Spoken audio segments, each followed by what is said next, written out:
Hi, and welcome to this section of the Physics 3 tutor. And in this topic, we're going to continue talking about capacitance, but since we've covered the theory sort of in the last section and the idea of what is a capacitor and how do you generally calculate the capacitance of the different geometries, in this section we're going to tackle our problems and really begin to solidify what we've learned a little bit. So let's go right into it. The first problem says, you find that a 50 picofarad capacitor has a voltage of 0.15 volts across the terminals. How much charge exists on the plates of this capacitor? How much charge exists in the plates of the capacitor? So one of the main equations in this whole section dealing with capacitance is the charge on the terminals is equal to the capacitance times the voltage, or the voltage applied, the potential applied, right? So in this case we're given everything, it's just that the only thing you really have to be careful about when they say picofarads, you always have to work in farads. So it's 50 times 10 to the minus 12 because 10 to the minus 12 is pico. And you're always going to want to deal in volts, and they give us volts, so we're just going to put 0.15. And so the charge there, when you multiply these two things together, is 7.5 times 10 to the minus 1 to minus 12 coulombs. And so, if you wanted to, you could call that as 7.5 picocoulombs, because pico is 10 to the minus 12. Pico is maybe one of these that you haven't used as much in basic physics, but like I said, a farad is a very large number, so you're going to be dealing with pico and micro a lot of times. Okay, so simple. You take the capacitance and you multiply by the voltage applied. You know those two numbers, and that gives you the charge that that thing is capable of storing, and it tells you the charge that's on the plates after you actually hook the battery up. All right, the next question basically says, we're going to draw a little circuit. So let me switch colors here. And so we're going to have a capacitor in the circuit, like you might guess. And we're going to have a little switch, just like we talked about. We're going to have a battery, and the battery is going to be hooked up like this. Okay? And so what we're going to have here, if the capacitance is 25 microfarads, and it's initially uncharged, and the switch is closed for a long time, how much charge will flow through the battery if the battery provides 120 volts across the terminals potential difference? So basically what we have here is a battery, and we have a certain voltage applied. Now when the switch is open, I mean there's no charge flowing anywhere because the switch is totally open, and there's no charge reservoir here or anything, so nothing can actually flow. But as soon as you shut it, the charge begins to flow out, and just like I talked about in the last section, we label our battery positive and negative, and I'm giving you a little bit of a preview here, but I'm telling you that in electric circuits you always talk about positive current. So you always talk about current coming out of this positive battery terminal, like this. This is going to be the current I. That's something that I'm going to introduce in a totally separate section, a few sections from now. We're going to really get into the definition of electric current, but I'm giving you a little bit of advanced preview because it's not a hard concept. You have an electric current, we label it I, and it's always going to be in terms of the positive current, even though we know that electrons are really going this direction, through the battery and out the other side. That's what's really happening, but we always talk about the positive current going the other direction. That positive current goes through the closed switch, because now we say in the problem that the switch is closed. So we go through the closed switch and into the capacitor. And so like we talked about before, that current's going to begin to flow quickly at first and then bleed off because the capacitor is going to become charged. Eventually it's going to charge up completely, not going to accept any more charge, and then boom, you're done. So the question is, how much charge will flow through this battery? That might confuse you for a minute until you realize that every single coulomb of charge that flows through this battery ends up on the plate of this capacitor. So the other way to phrase it is, how much charge is the capacitor holding? How much charge is the capacitor storing? So it's basically exactly the same as before. The charge on the capacitor is the capacitance times the voltage. The only difference was the wordsmithing and also giving you a circuit. So the capacitance is given to us as 25 microfarads, so 25 times 10 to the minus 6, because micro is minus 6. You always have to deal in farads, to make sure you're dealing in farads. And you have a 120 volt source. And so when you multiply those two together, you get 0.003 coulombs, or you can rewrite that as 3 millicoulombs. 3 millicoulombs. So nothing much more to it. You have a battery, you have charge in the form of electric current that's flowing through the circuit, piling up here. So in the end, after this thing's totally charged, this is going to be the plate that's charged positively, and this is going to be the plate charged negatively. It matches exactly what your battery is because obviously it has to. It's connected to the battery. Okay? Now, the next problem says a parallel plate capacitor has circular plates that are 8.2 centimeters in radius and 1.3 millimeters in separation. First part says, what is the capacitance of this capacitor? And the second part says, if we put a voltage across it of 120 volts across this capacitor, what charge will appear on these plates? What charge will appear on these plates? So we have everything that we need, but it's very illustrative to at least try to draw a picture. So you have this big dinner plate up here, circular, right? And then underneath it you have kind of another one that's there. And the distance between them, try to draw this, the distance between them is 1.3 millimeters. And the radius here is 8.2 centimeters. So different units, that's one thing you need to be careful of immediately. And the question is, what is the capacitance? Now the capacitance of any parallel plate capacitor is always going to be equal to what we learned. Capacitance is equal to the permittivity times the surface area of a plate divided by the distance between the plates. The permittivity, right, is just a constant, 8.85 times 10 to the minus 12, right? And then on the top, you have the surface area. Now this is a circle. You know how to calculate the surface area, but you have to be careful. You can't use centimeters and you can't use millimeters. You always need to work with meters. It's just sort of like a universal truth in physics. You want to deal with meters. So, and you need to calculate the surface area. The surface area is pi r squared. So you have pi times the radius, which is 8.2 centimeters, but really we want 0.082 meters squared. This is going to be on the top, and on the bottom is the distance in meters, and obviously we don't want that. We want 0.0013 meters. Now, anytime I do conversion like this in the middle of a problem without using a calculator or anything, I always stop and look and make sure it's correct, because it's just going to hose you up if you just finish this and you get the problem wrong because you did something stupid like that. So just put your decimal point here because you were given 8.2 centimeters and say, okay, this is centi, so I'm going to move left 1, 2. That's 2 decimal places to the left. That's what centimeters are. That's correct. I was given 1.3 millimeters. That decimal point was here. I moved 1, 2, 3. Millimeters, milli is 3 decimal moves, so that's correct. Now, whenever you do this math on the top, take this, square it, multiply by pi, then what you're going to have is 8.85 times 10 to the minus 12. And on the top, you're going to have 0.02111, and on the bottom you're just going to have the same thing, 0.0013. Now when you do this math, you divide these numbers and multiply by this one, then what you're going to get is 1.44 times 10 to the minus 10 farads.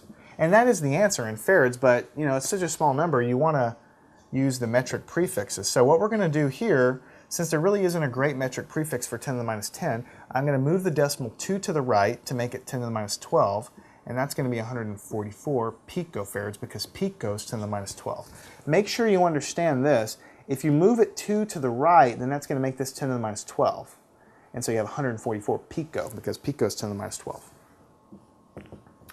Second part of the problem says, if 120 volts is applied, what charge will appear on this capacitor?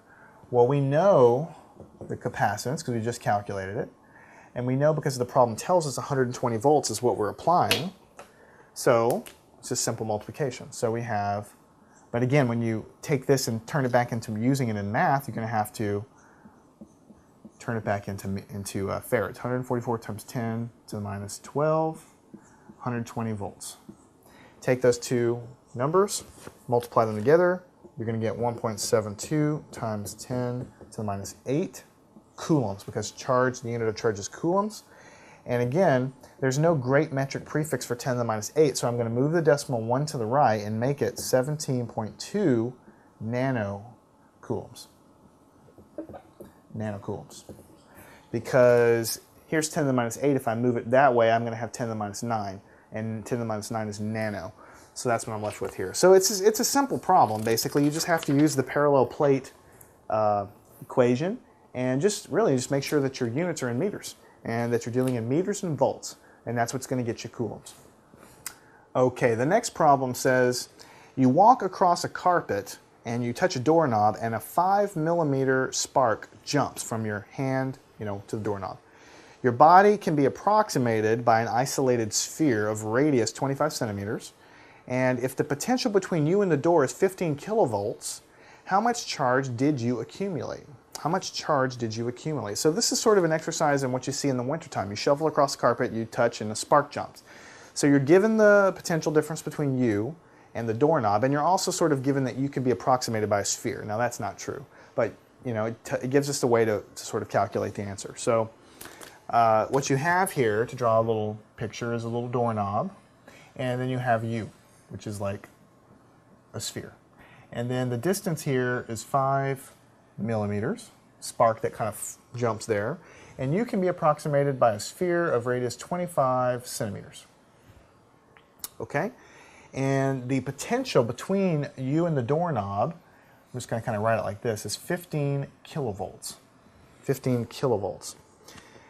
Now, what we want to do is find out how much charge is actually on our body, right, at the moment right before we touch it. So that would be equal to, the charge on my body would be equal to the capacitance times the voltage. So if I know the voltage between me and the doorknob, which I do, I know this, but this capacitance of me, I do not know what it is. But I know that an isolated sphere has a capacitance associated with it. And we talked about that. It's 4 pi times epsilon naught times r. It comes from the spherical capacitor when you take that second sphere and take it out to infinity. I know the radius of me, so I can calculate 4 pi times 8.85 times 10 to the minus 12. That's epsilon. And then the radius is 25 centimeters, but I never want to work in centimeters, so it's 0.25 meters. And so the capacitance of me, if I'm a sphere like that, is 2.78 times 10 to the minus 11, and that's in farads. I can make it into picofarads if I want, but I don't want to do that right now because this is just an intermediate answer. Really, I wanted the capacitance so I could plug it in up here, right? The actual answer I'm after is the charge in my body is equal to my capacitance, which is 2.78 times 10 to the minus 11 times the potential between me and that doorknob. It's 15 kilovolts. You don't want to write 15 because that's 15,000 volts. And that's a huge potential there. So you may take these two guys and multiply them together. 4.2 times 10 to the minus 7 coulombs. That's how many coulombs are on your body at the moment you touch. Now, don't get too frightened about 15 kilovolts because you see, that's sort of the movies do that to us. 1 million volts, like a taser might have 10,000 volts. We're going to talk a lot more about voltage and current and everything else, but it's the current that kills you. It's not the voltage. The voltage is just sort of like it's like the pressure in a water hose. It's the function that pushes the electrons out. So the higher the voltage, yeah, the more current can be delivered. But how much current actually is delivered, it also depends on other things that we haven't talked about yet in this course. So don't freak out that it's 15,000 volts. The actual current delivered to your finger is not lethal, obviously. And we're going to talk a little bit more about that a little bit later. Basically, that high voltage is required in order to break down the air. That's the spark that you see. It's actually breaking down, and the electrons are jumping out of their orbitals for a split second there, and that's what's creating the light that you see. So that potential is between your finger and that doorknob there, and it gets so high because you shuffle across the carpet and you pick up all this extra charge. You pick up this much charge, and so when you get close to that doorknob, the potential between you and the doorknob gets so great because of the extra charge that you have on your body that the air molecules actually sort of break down into a little plasma for a second. The electrons come out of their orbitals for just a second because the electric field's so strong there, and then as soon as they come out, they fall right back in, and that's the light that you see. And so for a split second there, it's like a neon sign. It's sort of like what you see inside of a neon sign. The gas inside of that sign, the neon, It's being broken down by an electric current also, and that's the light that you see. Same thing with the spark. That's what you're seeing. You're seeing the air kind of being broken down for a split second there. And then the current is allowed to flow across the gap there, and then it's over. Now, the final problem says a spherical capacitor's shells have almost the exact same radii.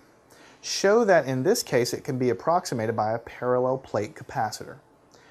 So we have a spherical capacitor, we have an inner conductor, and we have an outer conductor, but it's telling us here that these shells have almost exactly the same radii. So they're very close together, you know, two little shells that are right next to each other. Show that we can approximate this by a parallel plate capacitor. Well, if you think about it, if this is the inner shell and the outer shell is like, let's just say right next door, it kind of makes sense when you think about it that it should be able to be approximated by a parallel plate capacitor, because if in the limit, when they get right on top of each other, then from a physics point of view, it's going to look like two planar things right next to one another if they're right on top of it. Even though there's a curve, the distance between them is so small compared to the curvature that it's going to look like a parallel plate capacitor. So let's prove that. We want to show that this is basically equivalent, like if this outer conductor is B and this inner conductor is a distance A. And what we want to make sure that we have here is this distance here is B minus A. And so, because it's the distance between the plates, and what we want to prove is that basically in the limit, when these guys get really close together, that it basically looks like this, which has a surface area A and a distance between them of D. And so the way we're going to do that is we're going to write down that the equation for a spherical capacitor is given by what we were given a few minutes ago, which is this equation right there. Okay, and then what we're going to have here is we're going to have to do a few assumptions. Okay, now if let's say that A is approximately equal to B because they're the same radius roughly, we're going to call that the radius R, let's say. And if we're going to look at this carefully, we'll say that the distance B minus A,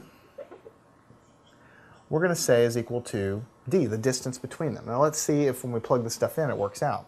If we take it and put it in there, then what we're going to have, if we take and work from here, is we're going to have 4 pi times epsilon times A times B is going to basically be A, if A is equal to B, and if we relabel it into R, we're going to have R squared, because they're roughly the same size now, R squared, and then B minus A, the distance between those two guys, we're calling the distance D. So if we rewrite this, we're going to have epsilon naught times 4 pi R squared, 4 pi R squared on top, and then D on the bottom. 4 pi R squared is simply the surface area of a sphere.